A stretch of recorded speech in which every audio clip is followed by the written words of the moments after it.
سوال یہ ہے کہ روزہ رکھنے سے ایک تقویٰ تو ہمیں حاصل ہوتا ہی ہے، باقی دنیاوی فائدے بھی ہمیں ہوتے ہیں، لیکن ایک چیز میرے آبزرویشن میں آئی ہے جس میں میں خود بھی شامل ہوں کہ روزہ رکھا اور سارا دن جو ہے نا میں سو رہا ہوں، کوئی کام ہی نہیں کر رہا. تو وہ تراویح کے ٹائم کھانا کھا رہے ہوتے ہیں. اچھا یہ گیپ نہیں بن پا رہا، پھر آپ نے کھانا کھایا، اس کے 2 گھنٹے بعد پھر کھانا کھایا، پھر 4 گھنٹے سوئے، پھر سحری کے ٹائم پھر کھانا کھایا. کس طریقے سے ہم اپنے جسم کو فائدہ دے سکتے ہیں رمضان سے، وزن کو کس طرح سے کنٹرول کر سکتے ہیں، اور اپنے اعصاب کو کس طرح سے کنٹرول کر سکتے ہیں. یا ایھا الذین آمنوا کتب علیکم الصیام، صیام صوم کی جمع. صوم کا مطلب ہے روک لینا، اپنے آپ کو روک لینا. کچھ چیزیں ناجائز ہوتی ہیں، کچھ غلط کام ہوتے ہیں، اس سے کہتے ہیں کہ یار میں اپنے آپ کو روک نہیں سکا. بعض مرتبہ کچھ حالات ایسے ہو جاتے ہیں کہ آپ غصے میں آ کے بہت کچھ بول جاتے ہیں، جس سے کہ آپ کے تعلقات بھی خراب ہو جاتے ہیں، اور بعد میں آپ سوچتے ہیں کہ یار یہ میں نہیں بولتا تو زیادہ اچھا تھا، یہ میں غلط بول گیا. اسی طرح کاروبار میں بھی جو ہے بعض مرتبہ ایسا ہوتا ہے کہ وہ کسٹمر سے بولنا کچھ ہوتا ہے، بول کچھ دیتے ہیں.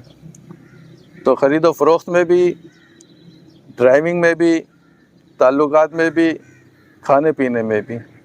تو یہ ٹریننگ ہے آپ کی کہ آپ کو جو ہے وہ غلط چیزوں سے روکنے کے ایک یہ طریقہ ہے کہ آپ کو ایک جائز جو چیزیں ہیں، کھانا پینا، زوجیت، حق زوجیت کا جو ہے، اس سے بھی آپ اپنے آپ کو روک سکیں.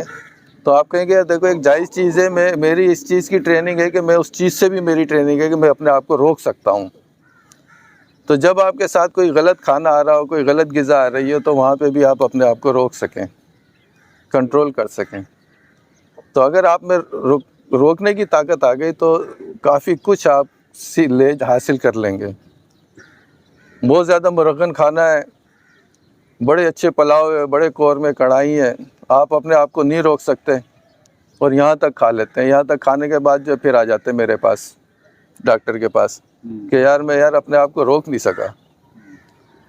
تو روزے کی حالت میں ہے کہ آپ کو بھوک بھی لگ رہی ہے، پیاس بھی لگ رہی ہے، جو کہ بالکل جائز طیب بات، بالکل پاکیزہ کھانے آپ کی ٹریننگ ہوتی ہے کہ آپ نے اپنے آپ کو اس سے روک لیا.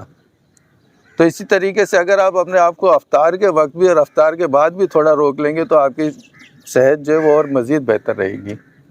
بعض مرتبہ ہم افطار اس وجہ سے زیادہ کرتے ہیں کہ یار سارا دن ہم فاقے میں رہے، نہ کھایا نہ پیا، اب ہم کھائیں گے خوب، تو کھا کے پھر طبیعت خراب ہو جاتی ہے.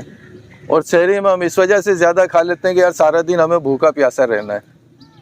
لیکن اگر ہم اس حساب سے کھائیں گے کہ یار یہ ہماری ایک تربیت ہے، ہماری ٹریننگ ہے کہ ہم نے اپنے آپ کو روکنا ہے، اور کھانا نہیں ملے تو اس وقت بھی ہم اپنے ثابت قدم رہیں، استحکام رہے ہم میں، تو اس سے ہماری ایک شخصیت مضبوط ہوتی ہے، ایک پرسنالٹی مضبوط ہوتی ہے، اور ایک ہمارا جسم بھی مضبوط ہوتا ہے.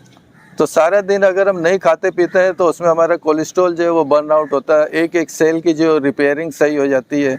معدے کو بھی ٹائم مل جاتا ہے، ہاتھوں کو بھی ٹائم مل جاتا ہے کہ یہ اپنے آپ کو ریپیئر کر سکیں. اسی طریقے سے اعصاب جو ہے، مضبوط اعصاب جن کے ہوتے ہیں نا وہی روزہ رکھتے ہیں. اگر جن کے اعصاب کمزور ہوتے ہیں نا وہ روزہ عموماً نہیں رکھ سکتے. تو میں دیکھتا ہوں کہ اکثر میرے پاس آتے ہیں، بخار ہوتا ہے، 101 102 بخار ہوتا ہے، لیکن ان سے میں پوچھتا ہوں کہ روزہ؟ بولا ہاں روزہ ہے. میں بولتا ہوں کل رکھو گے؟ بولا کل بھی رکھیں گے. اور بعض ہوتے ہیں کہ بڑے اچھے حالات میں ہوتے ہیں، بڑے صحیح حالات میں ہوتے ہیں، لیکن وہ روزہ نہیں رکھ پاتے، ان کے اعصاب اتنے مضبوط نہیں ہوتے کہ وہ تمام آسائشوں کے بعد بھی روزہ نہیں رکھ پاتے. لیکن کچھ مزدور طبقہ ہے وہ بڑے روزے رکھتا ہے. افغانی ہے عموماً جو آپ کی ریتی چڑھا دیتے ہیں، مزدور ہوتے ہیں، لیکن وہ سادہ کھا کے بھی پورا دن روزے میں سارا کام کر لیتے ہیں. تو اعصاب مضبوط کرنا جو ہے نا، یہ اس میں آپ کی ٹریننگ ہے کہ آپ کے اعصاب مضبوط ہو جائیں.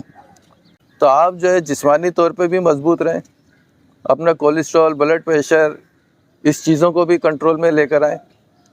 آپ کو غصہ آ رہا ہے بہت زیادہ تو آپ اس غصے کو بھی کنٹرول کریں. آپ سے کوئی غلط بات کر رہا ہے تو آپ اسے بھی کنٹرول کریں، روکیں اپنے آپ کو. آپ ڈرائیونگ کر رہے ہیں، ڈرائیونگ کرنے میں آپ بہت تیز ڈرائیو کر رہے ہیں اور بہت آپ کو جلدی کام ہے، آپ ریڈ لائٹ پہ بھی نہیں رک رہے ہیں، غیر قانونی طریقے سے گاڑی چلا رہے ہیں، تو آپ دوران ڈرائیونگ بھی اپنے آپ کو کنٹرول کرنے کی کوشش کریں. عموماً رمضان میں جو ہے یا ویسے بھی جو ہے کوشش یہ ہوتی ہے ہماری ہر چورنگی پہ کہ پہلے ہم گاڑی گھسا دیں، تو اس طرح سے ہر چورنگی پہ ہم اسٹک کر لیتے ہیں. لیکن ہماری ٹریننگ یہ ہو کہ یار پہلے اسے نکال دیں، اسے نکال دیں، تو اپنا پیچھے ہو کے تھوڑا راستہ کلیئر کر لیں. تو اس ٹریننگ سے یہ بھی فائدہ ہوگا، یعنی کہ اپنے آپ کو روک لیں. غلط بات کہنے سے، غصہ کرنے سے، غلط حرکت کرنے سے اپنے آپ کو روکنے کی ایک ٹریننگ ہو جائے کہ یار میں تو صحیح چیزیں بھی روک سکا ہوں اپنے آپ کو، تو غلط چیزیں تو میں بڑے آرام سے روک سکوں گا۔ تو یہ بیسیکلی آپ کی تربیت ہے کہ آپ بڑے اچھی تربیت کے مالک ہو جائیں اور اچھے اعصاب کے مالک ہو جائیں، کوئی ڈپریشن اور فرسٹریشن آپ میں نہ رہے، اور بھوک پیاس اور ہر چیز کو برداشت کرنے کی آپ میں طاقت آ جائے، تو اس سے آپ کی زندگی جو ہے وہ آسان ہو جائے گی۔ تو جو چیز بھی اللہ تعالیٰ کا حکم ہے کہ ہم سمجھتے ہیں کہ یار یہ اللہ تعالیٰ کے لیے کر رہے ہیں، نہیں، اس میں ہماری ہی جو ہے وہ فائدہ پوشیدہ ہے، چاہے وہ اخروی فائدہ ہو، چاہے ہمارا روحانی ہو، چاہے نفسیاتی ہو، چاہے جسمانی ہو، وہ تمام فائدے نقصان ہمیں ہی اٹھانے پڑتے ہیں۔ تو یہ میں ایک رمضان سے سمجھاؤں۔ اس رمضان میں بھی ہمیں ایک ایسی ٹریننگ ہونی چاہیے کہ ہم اپنے آپ کو روک سکیں، جس سے کہ بعد میں ہم کہتے ہیں کہ یار یہ میں اگر اس وقت ایسا نہیں کرتا تو میں اتنا نقصان نہیں اٹھاتا۔ جزاک اللہ۔ بسم اللہ الرحمن الرحیم۔ دیکھیں، بہت اچھا موضوع اس وقت جو ہے ہمارے ڈاکٹر صاحب نے جو ہے وہ ہمیں ڈسکس کیا ہے۔ اچھا، سوال یہ ہے کہ روزہ رکھنے سے ایک تقویٰ تو ہمیں حاصل ہوتا ہی ہے، باقی دنیاوی فائدے بھی ہمیں ہوتے ہیں، لیکن ایک چیز میرے آبزرویشن میں آئی ہے جس میں میں خود بھی شامل ہوں، کہ روزہ رکھا اور سارا دن جو ہے نا میں سو رہا ہوں، کوئی کام ہی نہیں کر رہا، تو کیا دنیاوی جو ہمارے روٹین ہے وہ ان کو جاری رکھنا چاہیے یا سونے میں ہی گزارنا چاہیے؟ سونے سے ہمیں کیا نقصان ہوگا اور اس میں کیا ہمیں فائدہ ہوگا؟ اس میں یہ ہے کہ دیکھیں آپ کی ٹریننگ نہیں ہو رہی، اب او یار مجھے روزہ لگ رہا، تنگ نہیں کر۔ سب سے زیادہ جھگڑے ہم روزہ رکھ کے کرتے ہیں، سب سے زیادہ ایکسیڈنٹ ہمارے روزوں میں ہوتے ہیں، تو ہم ایسا سمجھ رہے ہوتے ہیں کہ یار ہم بہت بڑا احسان کر رہے ہیں دین پہ اور اس پہ کہ یار میں نے روزہ رکھا، مجھے تنگ نہیں کری، یار مجھے روزہ لگ جائے گا۔ لیکن یہ آپ کی ایک تربیت ہے، آپ سو کے گزار رہے ہیں اور نہیں اٹھ رہے، زیادہ سو رہے ہیں نا، یہ بھی ڈپریشن کی علامت ہے۔ تو آپ نے جو ہے اپنے اعصاب کو مضبوط کرنا ہے۔ مطلب اس عمر میں بھی یا جو بھی روزہ رکھ رہا ہے وہ احسان کر رہا ہے کہ اپنی وائف کو کہہ رہا مجھے شام کو یہ پکا دو، مجھے یہ کر دو، حالانکہ اس کا بھی بیچاری کا روزہ ہے اور وہ بھی عبادت کی غرض سے ہی روزہ رکھ رہی ہے۔ آپ اس پہ کوئی احسان نہیں کر رہے روزہ رکھ کے۔ اور میں نے آپ سے یہ کہا تھا کہ قورمہ پکا دو، مجھے بریانی شام کو چاہیے اور مجھے پکوڑے چاہیے، تو یہ سب کیا ہے؟ مطلب اس سے ہماری عبادت پہ کیا فرق پڑے گا، اور جو اس کو ثواب فرق پڑ رہا ہے نا؟ دیکھیں، مجھے تو یہ اچھا نہیں لگتا کہ میں اپنی وائف کو حکم دوں کہ میں اگر کوئی چیز مجھے کھانی ہوتی ہے یا مجھے کچھ چاہیے ہوتی ہے میں بازار سے لے آتا ہوں۔ اچھا، اس میں جو ہے نا وہ ڈاکٹر صاحب سے وہ درخواست ہے کہ اس کو اپنے طبی نقطہ نظر سے بھی دیکھیں۔ میرے خیال میں آج کل آپ نے دیکھا ہوگا کہ ایک بات میں بار بار کہتا ہوں کہ فروٹ کو اپنی زندگی میں داخل کریں، فروٹ کا استعمال زیادہ کریں۔ بالعموم لوگوں سے کہیں تو وہ کہتے ہیں یار مہنگا ہے، ہم نہیں کھا سکتے، لیکن بہرحال غریب سے غریب آدمی بھی ان دنوں میں کچھ نہ کچھ فروٹ کھا لیتا ہے۔ یہ جو ہم افطار کے وقت فروٹ کھا لیتے ہیں، اسی کے فوراً بعد پھر اگر کھانا کھانا ہے تو اس کے فوراً بعد بھی ہی کھا لیں۔ یعنی ہم نے افطار کیا، کچھ فروٹ کھایا، نماز پڑھ کے آئے، بعض لوگ جو ہے وہ تراویح کے ٹائم کھانا کھا رہے ہوتے ہیں۔ اچھا، یہ گیپ نہیں بن پا رہا، پھر آپ نے کھانا کھایا، اس کے 2 گھنٹے بعد پھر کھانا کھایا، پھر 4 گھنٹے سوئے، پھر سحری کے ٹائم پھر کھانا کھایا۔ اگر ہم افطار کے فوراً بعد فروٹ اور کھانا کھا لیتے ہیں تو وہ ایک 6 گھنٹے کا گیپ بن جاتا ہے سحری تک، تو وہ ایک زیادہ مناسب ہے کہ ایک چیز جو آپ نے افطار کے وقت کھائی تھی وہ اس کو ہضم کرنے کا وقت مل گیا، اور پھر اس کے بعد میں وہ سحری تک جو ہے وہ دوسرا پھر کھانا آ گیا۔ نمبر 1۔